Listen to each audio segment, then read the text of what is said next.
Suppose గా 123 123 123 123 123 divided by 143 ఉంది. Question చూడంగానే భయపడతారు.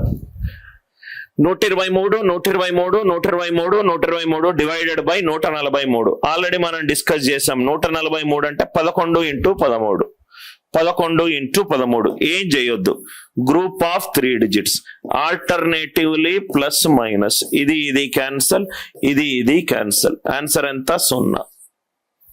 ఆన్సర్ ఎంత? 0. ఆన్సర్ ఎంత? 0.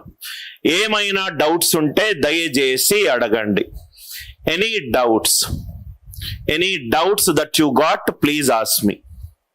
ఎక్కడ ఒక చిన్న డౌట్ వచ్చినా, మీకు మైండ్ లో ఏదైనా డౌట్ వస్తే దయచేసి కామెంట్ లో పెట్టండి. Right? Any doubts are there, kindly ask me. ఈ ప్రాబ్లం క్లియర్ అయిందా? సపోజ్ గా ఇది ఉంటే ఏం చేయాలి చూడండి. 1 2 3 4 5 6 7 డివైడెడ్ బై 7 ఉంది. 1 2 3 4 5 6 7 divided by 7. Group of 3 digits plus minus plus.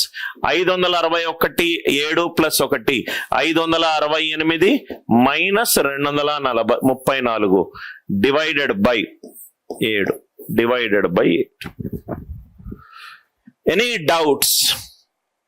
Any doubts in any of these concept? Any doubts? Shall I go to the next concept? అందరికి అర్థమవుతుంది కదా సార్? నేను మళ్ళీ మీకు చెప్పాను, కొన్ని రోజులు మీరు నా క్లాస్ విన్న తర్వాత మీ స్టాండర్డ్ ఆఫ్ యాప్టిట్యూడ్ లెవెల్ ఒక డిఫరెంట్ లెవెల్లోకి వెళ్ళిపోతుంది సార్.